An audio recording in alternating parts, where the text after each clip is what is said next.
살면서 누군가에게 무시당했다고 느낀 적이 있는가? 상대방의 말 한마디나 행동이 나를 하찮게 여기는 듯한 느낌을 줄 때 우리는 종종 당황하거나 상처받는다. 이런 상황에서 어떻게 대처해야 할지 몰라 고민에 빠지기도 한다.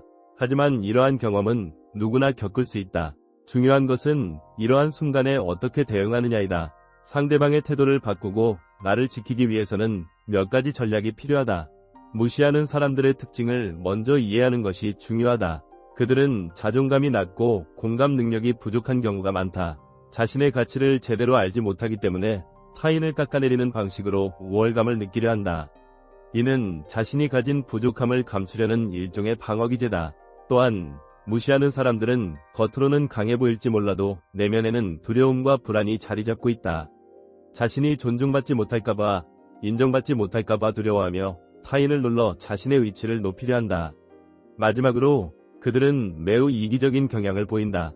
타인의 의견이나 감정을 존중하지 않고 자신의 필요만을 앞세우며 관계를 이용하려는 모습을 보인다. 이러한 특징을 이해했다면 이제 효과적으로 대처할 방법을 알아보자. 첫 번째로, 침묵은 강력한 도구가 될 수 있다. 상대방의 무례한 말이나 행동에 즉각적으로 감정적으로 반응하지 않고 차분하게 침묵함으로써 상대방이 자신의 행동을 되돌아보게 할 수 있다. 침묵은 공개적인 자리에서 특히 효과적이며 감정적인 충돌을 피하면서도 상황을 반전시킬 수 있다. 두 번째로, 상대방의 이름을 반복해서 부르는 방법이다. 이름은 누구에게나 가장 친숙하고 소중한 단어로 이를 반복해서 부르면 상대방은 자연스럽게 책임감을 느끼고 대화에 집중하게 된다. 이를 통해 상대방의 태도를 긍정적으로 변화시키는 것이 가능하다.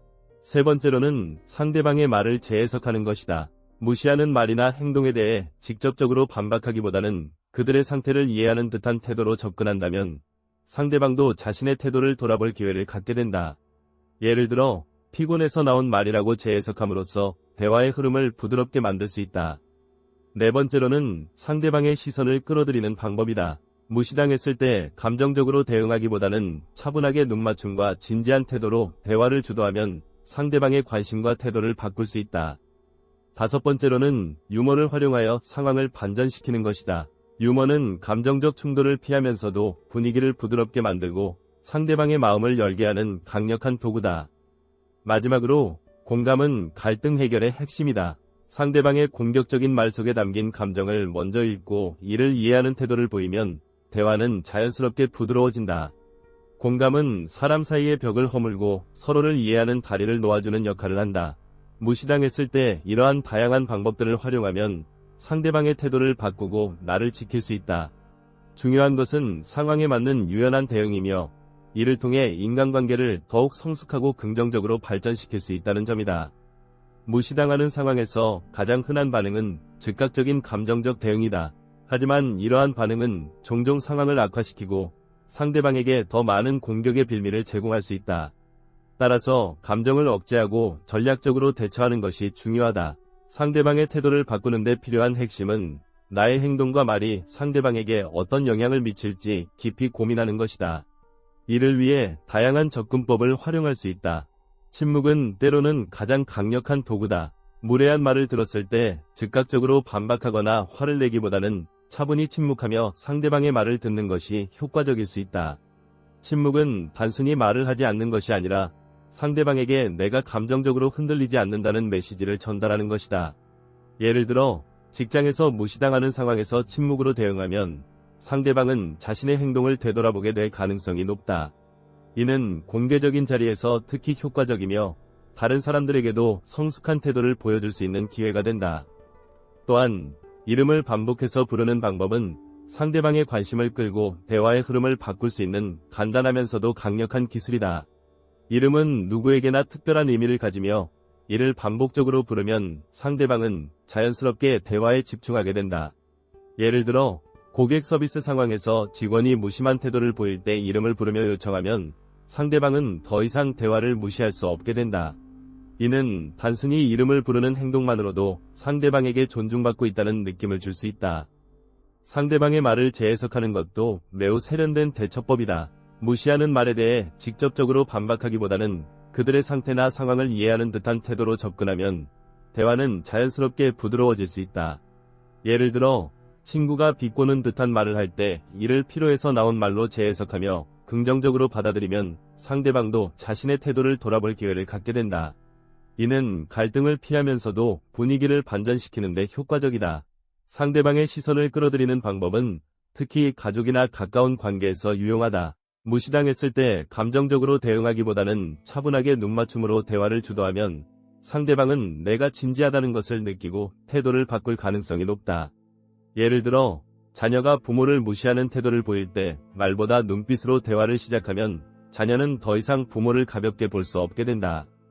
유머는 감정적 충돌을 피하면서도 분위기를 부드럽게 만들고 상대방의 마음을 열게 하는 또 다른 강력한 도구다. 잔소리나 무례한 말을 들었을 때 이를 가볍게 농담으로 받아넘기면 상대방도 자신이 너무 심하게 말했음을 느끼고 태도를 바꿀 가능성이 높다. 예를 들어 가족 모임에서 결혼 문제로 잔소리를 들었을 때 유머로 답변하면 분위기가 자연스럽게 풀어지고 대화가 긍정적으로 이어질 수 있다. 공감은 갈등 해결의 핵심이다. 상대방의 공격적인 말 속에 담긴 감정을 먼저 읽고 이를 이해하는 태도를 보이면 대화는 자연스럽게 부드러워진다. 공감은 단순히 상대방의 말을 받아들이는 것이 아니라 그들의 감정을 진심으로 이해하고 이를 표현하는 것이다. 예를 들어 배우자가 불만 섞인 말을 할 때 이를 방어하지 않고 그들의 감정에 공감하며 대화를 이어가면 서로의 마음이 풀리고 관계가 더욱 깊어질 수 있다. 무시당하는 상황에서 이러한 다양한 방법들을 활용하면 단순히 갈등을 피하는 것을 넘어 관계를 더욱 성숙하고 긍정적으로 발전시킬 수 있다. 중요한 것은 상황에 맞는 유연한 대응이며 이를 통해 우리는 인간관계를 보다 지혜롭게 관리할 수 있다. 하지만 이러한 방법들을 실천하기 위해서는 몇 가지 기본적인 원칙을 기억해야 한다. 첫째, 감정을 억제하고 냉정하게 상황을 바라보는 능력을 키워야 한다. 이는 순간적인 분노나 상처를 극복하고 전략적으로 행동할 수 있는 힘을 제공한다. 둘째, 상대방의 입장에서 생각하려는 노력이 필요하다. 이는 공감과 이해를 바탕으로 한 대화를 가능하게 하며 갈등을 해결하는 데 중요한 역할을 한다. 셋째, 자신의 가치를 잃지 않는 것이 중요하다. 무시당한다고 느낄 때 우리는 종종 자신이 하찮게 여겨지는 듯한 느낌에 휩싸인다. 하지만 이러한 순간에도 자신의 가치를 잃지 않고 당당하게 행동해야 한다. 이는 침묵이나 유머 같은 방법들을 활용하여 나 자신을 지키면서도 상황을 긍정적으로 바꿀 수 있는 힘이 된다. 마지막으로 이러한 방법들은 단순히 기술적인 접근법이 아니라 우리의 태도와 마음가짐에서 비롯된다. 상대방의 행동에 휘둘리지 않고 나 자신을 지키면서도 성숙하고 긍정적인 관계를 유지하려는 노력은 우리의 삶과 인간관계를 더욱 풍요롭게 만들어줄 것이다. 무시당하는 순간에도 우리는 선택권이 있다. 그 선택은 단순히 반응하거나 방어하는 것이 아니라 상황을 주도하고 관계를 개선하려는 방향으로 나아가는 것이다. 이러한 선택은 우리의 삶과 인간관계에 깊은 영향을 미칠 것이며 결국 우리 자신과 주변 사람들에게 더 나은 결과를 가져올 것이다. 끝없는 노력과 연습이 필요하지만 이러한 접근법들은 우리에게 새로운 관점을 제공하며 인간관계를 더욱 지혜롭고 성숙하게 만드는 데 도움을 줄 것이다. 무시를 당했을 때 가장 먼저 해야 할 일은 자신의 감정을 돌아보는 것이다. 왜 이 상황에서 내가 상처를 받았는지, 상대방의 의도가 무엇인지 생각해보는 것이 중요하다. 때로는 상대방의 행동이 의도적이지 않을 수도 있으며 우리가 과도하게 반응하는 경우도 있다. 자기 성찰을 통해 감정을 정리하고 상황을 객관적으로 바라보는 것이 첫 단계다. 다음으로는 침착함을 유지하는 것이다. 무시당했을 때 즉각적으로 감정적으로 반응하기보다는 차분히 상황을 분석하고 대응하는 것이 중요하다. 깊게 숨을 쉬며 마음을 가라앉히면 충동적인 반응을 피하고 더 효과적인 대처 방법을 찾을 수 있다. 침착함은 단순히 감정을 억제하는 것이 아니라 상대방에게 내가 흔들리지 않는다는 메시지를 전달하는 것이다. 상대방의 행동에 대해 직접적으로 대화를 시도하는 것도 효과적이다. 무시당했다고 느꼈다면 그 이유를 물어보고 상대방의 입장을 이해하려는 노력을 기울여야 한다. 예를 들어, 왜 그렇게 말씀하셨나요? 혹은 그 말씀이 어떤 의미인지 잘 이해하지 못했습니다. 와 같은 질문은 상대방이 자신의 행동을 되돌아보게 만드는 계기가 될 수 있다. 이러한 접근법은 비난이 아닌 대화를 시작하는 방식으로 갈등을 해결할 가능성을 높인다. 또한 유머를 활용하여 분위기를 부드럽게 만드는 것도 좋은 방법이다. 상대방의 무례한 말을 심각하게 받아들이기보다는 가볍게 농담으로 받아넘기면 대화의 흐름이 자연스럽게 긍정적으로 바뀔 수 있다. 유머는 감정적 충돌을 피하면서도 상대방의 마음을 열게 하는 강력한 도구다. 공감은 갈등 해결의 핵심 요소다. 상대방의 공격적인 말 속에 담긴 감정을 먼저 읽고 이를 이해하려는 태도를 보이면 대화는 자연스럽게 부드러워진다. 공감은 단순히 상대방의 말을 받아들이는 것이 아니라 그들의 감정을 진심으로 이해하고 이를 표현하는 것이다. 예를 들어 배우자가 불만 섞인 말을 할 때 이를 방어하지 않고 그들의 감정에 공감하며 대화를 이어가면 서로의 마음이 풀리고 관계가 더욱 깊어질 수 있다. 상대방과의 관계에서 반복적으로 무시당한다면 경계를 설정하는 것도 필요하다. 자신의 한계를 명확히 하고 상대방에게 이를 전달하면 상대방도 더 이상 선을 넘지 않게 된다.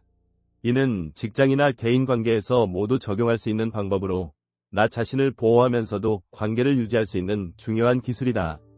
마지막으로 무시당했을 때 스스로 성장에 집중하는 것도 좋은 방법이다. 타인의 행동에 지나치게 집착하기보다는 자신에게 집중하며 새로운 기술을 배우거나 목표를 설정하고 이를 이루기 위해 노력하면 자존감과 자신감이 향상된다. 무시당하는 상황에서 이러한 다양한 방법들을 활용하면 단순히 갈등을 피하는 것을 넘어 관계를 더욱 성숙하고 긍정적으로 발전시킬 수 있다. 중요한 것은 상황에 맞는 유연한 대응이며 이를 통해 우리는 인간관계를 보다 지혜롭게 관리할 수 있다.